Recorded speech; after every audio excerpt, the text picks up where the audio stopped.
Bonjour à toutes, bonjour à tous. Nous sommes ravis de vous retrouver ce dimanche pour une nouvelle émission de Sagesse bouddhiste. Nous vous emmenons ce matin au Japon, au mont Ozore, un site de pèlerinage situé dans la préfecture d'Aomori, au nord du pays. Ce lieu sacré est considéré comme l'un des endroits les plus spirituels du pays en raison de son association avec les esprits des personnes décédées. Propre aux croyances culturelles du Shinto, il attire des pèlerins qui viennent y prier pour les âmes des défunts, espérant qu'elles trouvent la paix dans l'au-delà.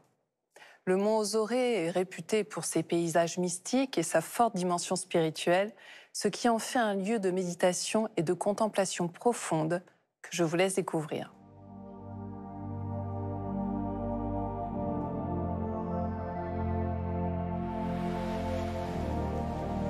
Au Japon, le dialogue avec les défunts n'en finit pas de tourmenter les vivants.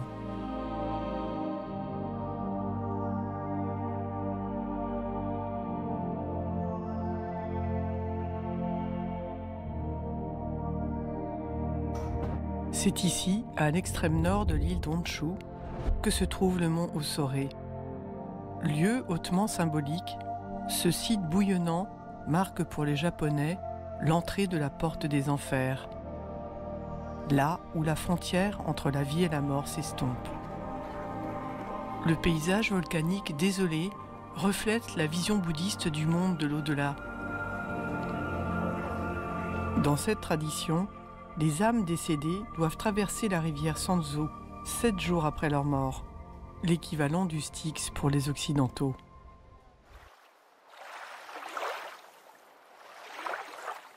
Le site fut découvert il y a plus de 1000 ans par le moine bouddhiste Henin à la recherche d'une montagne sacrée évoquant le monde de Bouddha. Le moine fut émerveillé par le mont Ozore, entouré de 8 montagnes, rappelant les pétales d'une fleur de lotus, symbole du Bouddha. Situé dans le parc national de la péninsule de Shimokita, le site se concentre autour du lac volcanique Usore et du monastère bouddhiste Bodaiji. Conquis par le lieu, le moine Henin sculpta la statue d'un Jizo, représentation d'un Bouddha inspirant la bienveillance et la sérénité.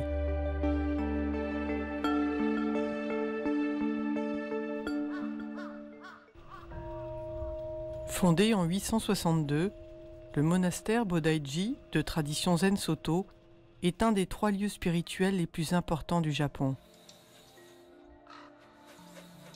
Destination de pèlerinage très populaire, le monastère est ouvert tout au long de l'année afin d'accueillir les nombreux pèlerins.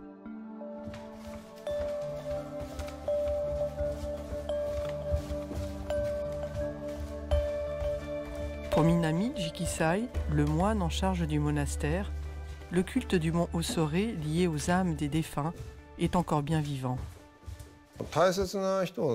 C'est un lieu où les gens qui ont perdu un être cher vont pour lui rendre hommage. Il a été découvert par des ascètes de l'école bouddhiste Tendai. Ensuite, il a été abandonné. Vers le début du XVIe siècle, des moines de tradition Soto l'ont fait revivre. Depuis, le monastère fait partie de la tradition Zen Soto. Il y a 5 à 6 moines permanents ici. En plus des tâches régulières, nous organisons des services commémoratifs pour les ancêtres et des prières pour ceux qui en font la demande. Au XIIIe siècle, le moine Dogen implanta le Zen Soto au Japon après un séjour en Chine. Fondateur de cette école, Maître Dogen est considéré comme l'un des plus grands philosophes du bouddhisme. Le zen a profondément influencé la culture japonaise. Le monastère Bodaiji du mont Ozore est l'un des 20 000 temples Zen Soto implantés au Japon. En se rendant au mont Ozore, littéralement le mont de la peur, les visiteurs espèrent établir une communication avec leurs défunts. Tous les Japonais souhaitent parcourir un jour ce lieu sacré, reconnu comme la porte des enfers. Je pense que ce souvenir et pleurer les morts fait partie de chaque culture, et pas simplement au Japon.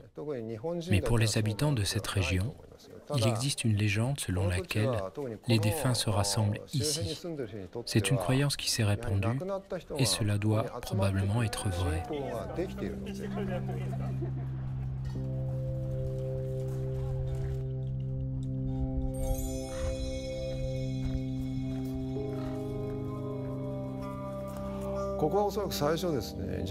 C'est avant tout une station thermale. Les habitants de la région ont découvert ce lieu et s'y rendaient pour soigner les maladies grâce aux sources chaudes. Plus tard, les Shungenja, des ermites qui pratiquaient l'ascèse dans les montagnes, sont venus dans la région et le lieu est ensuite devenu un site religieux. Le paysage a une grande influence sur la spiritualité de l'endroit. Le relief accidenté du haut volcan rappelle l'enfer, tandis que son beau lac peut évoquer le paradis ou bien le ciel. En d'autres termes, je pense que c'est l'un des meilleurs endroits au Japon où l'on peut imaginer l'au-delà comme un lieu réel tel que les gens se l'imaginent habituellement.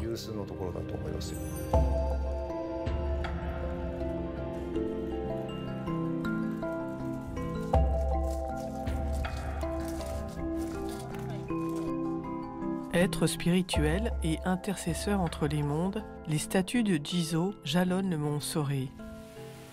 Protecteur des enfants et des voyageurs, on trouve ces statues au visage enfantin dans les lieux de passage, et en particulier dans les temples, carrefour entre le profane et le sacré. Le Jizo Bosatsu, divinité principale du mont Osorei, protège les âmes des enfants décédés. Les visiteurs empilent des cailloux dans l'espoir que le Jizo les utilise pour aider leurs enfants à accéder au paradis. On dit que l'ascète Taisho, la première personne qui a ouvert ce lieu, aurait sculpté la divinité Jizo et aurait posé ici cette statue. La croyance en Jizo remonterait à cette époque. Mais Jizo-sama est très populaire et significatif au Japon en tant que Bouddha de la miséricorde. Il sauve les gens et fait en sorte que les personnes s'entendent et se respectent mutuellement. La croyance en Jizo aurait pris racine ici et s'est développée sur ses valeurs. Le tsunami qui a suivi le tremblement de terre de 2011 a entraîné la disparition de 2500 personnes dont les corps n'ont jamais été retrouvés. Ces morts tragiques ont ravivé de vieilles croyances et des rites de communication avec les défunts pour tenter de retisser les liens outre-tombe. Ainsi, les trépassés deviennent-ils parfois des fantômes revenant hanter les vivants.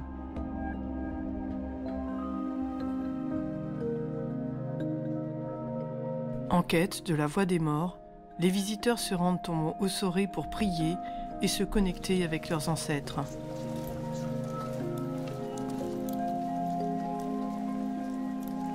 Le site accueille chaque année le festival Teisai, où les pèlerins se pressent pour consulter des femmes médiums, les Itako.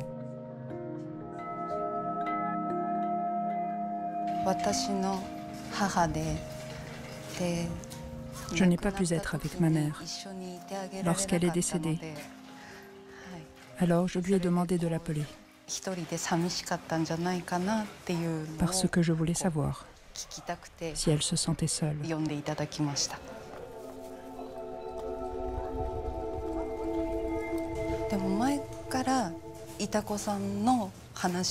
J'avais déjà entendu parler des Itako à plusieurs reprises auparavant.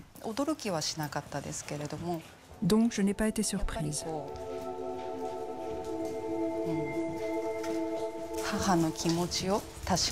Je voulais aussi connaître les sentiments de ma mère. Alors je suis venue pour entendre cela.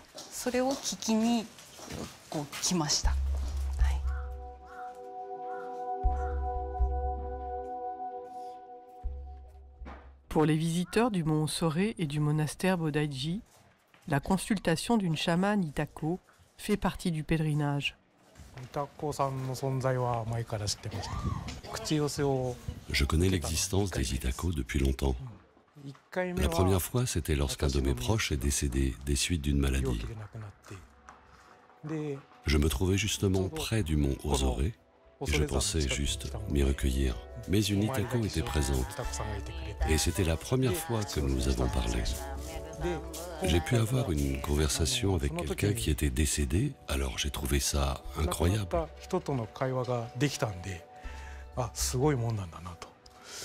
Cette fois-ci, je suis revenu demander à cette Itako ce que ce défunt pensait de moi. Car cette personne n'était plus capable de me parler à la fin de sa vie. Voilà. Je ne suis pas du tout surpris de tout cela. L'Itako semblait avoir la même conversation avec moi que la personne avant sa mort. Donc j'avais l'impression que le défunt était vraiment descendu.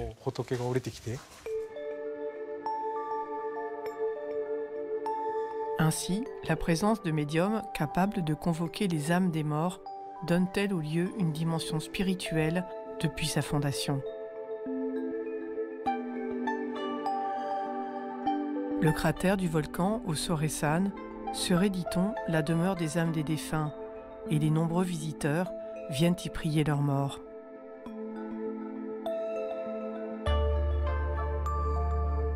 Je pense qu'une personne décédée n'est pas une personne qui a disparu, mais quelqu'un qui existe réellement sous une forme différente. C'est pour cela que les gens viennent.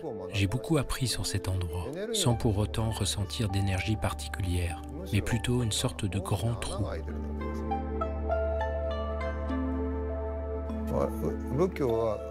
En tant que pratiquant bouddhiste, les pèlerins voudront toujours venir prier. Il faut donc quelque chose à vénérer. Et ici, il y a le Bouddha et le Jizo.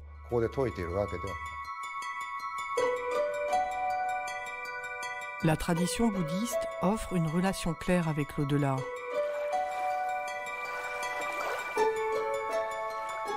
Notre existence est incluse dans un cycle de vie et de mort. Ainsi, les vies présentes et à venir font-elles partie de la voie du zen. Depuis plus de 1000 ans, les Japonais se rendent au mont Ozore pour penser à leurs êtres chers. Un lieu empli de spiritualité qui laisse à ceux qui le visitent une profonde impression de sacré.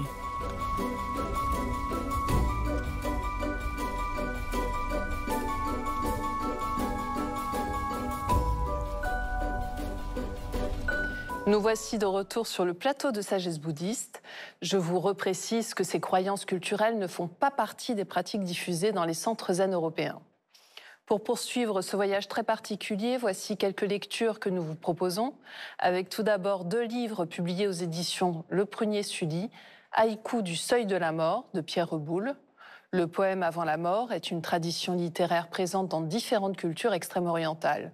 Cet ouvrage constitue une véritable anthologie, citant plus de 200 poèmes d'auteurs pour la plupart japonais. Ainsi que le bouddhisme japonais d'Emile Stani Iber-Oberlin. Cet ouvrage de référence, sans équivalent, permet à chacun de se familiariser avec l'une des expressions les plus originales de l'enseignement du Bouddha et de pénétrer le cœur spirituel du Japon. Et enfin, les 5 invitations, ce que la mort nous apprend pour vivre pleinement, de Franck Ostaseski aux éditions Les Arènes. C'est la fin de notre émission. Vous pouvez la retrouver sur la plateforme France.tv. Je vous souhaite un très, très beau dimanche.